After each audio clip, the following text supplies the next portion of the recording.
RSS यानी राष्ट्रीय स्वयंसेवक संघ के सरसंघ संचालक मोहन भागवत ने भारत में जनसंख्या के मुद्दे पर बोलते हुए कहा कि जनसंख्या नियंत्रण को लेकर एक पॉलिसी बननी चाहिए, जिसको उन्होंने सभी पर एक समान रूप से लागू करने की वकालत भी की है।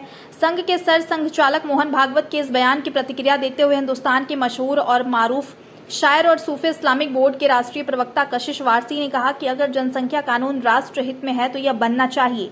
मोहन भागवत के इस बयान से हंगामा क्यों है, जबकि कांग्रेस यह कानून पहले ला चुकी है। हम दो हमारे दो का नारा कांग्रेस ने ही दिया था और अपनी सरकार में कांग्रेस ने लोगों की नसबंदी भी कराई थी। उन्होंने कहा कि जनसंख्या कानून को लेकर सरकार ने कमेटी बना रखी है, जिसकी रिपोर्ट के आधार पर अगर जनसंख्या कानून की राष्ट्र को जरूरत है तो अवश्य बनना चाहिए। देखिए, मोहन भागवत जी आज बोल रहे हैं, हंगामा पता नहीं क्यों है इस बात पे। कांग्रेस तो कानून पहले ला चुकी थी और कांग्रेस ने तो इससे बढ़ के काम किया था कि नसबंदी भी कराई थी। हम दो हमारे दो का नारा ही कांग्रेस का था। दरअसल आज अगर मोहन भागवत जी जनसंख्या कानून लाने की बात कर रहे हैं तो उसके लिए सरकार ने कमेटी बना रखी है। कमेटी अपनी रिपोर्ट देगी और उसके बाद देश की सरकार को अगर लगेगा कि देश के लिए जनसंख्या कानून ज़रूरी है तो देश की सरकार लागू करेगी। और अगर देश की सरकार लागू करती है तो राष्ट्र के अंदर हर आदमी को देश से बढ़ के कोई चीज़ नहीं होती, सरकार के साथ होना चाहिए।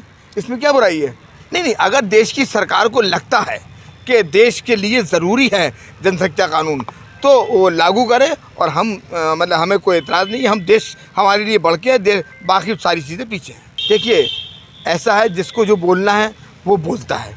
मुझे अगर कुछ मांग करनी है तो मैं अपनी मांग करूंगा, लेकिन सरकार का फैसला जो होता है वो आखिरी होता है। सरकार को अगर ये लगेगा कि ये कानून जो है देश हित में है, राष्ट्र हित में है, तो सरकार लागू करेगी। उसमें किसी को क्या एतराज़ होना चाहिए? कांग्रेस के कानून को, कांग्रेस ने पहले ये कानून बनाया था और आज दोबारा से अगर इसकी ज़रूरत पड़ रही, उस ज़माने की सरकारों को ज़रूरत पड़ी थी, आज अगर हमारी सरकार को ज़रूरत पड़ेगी तो वो लागू करेगी।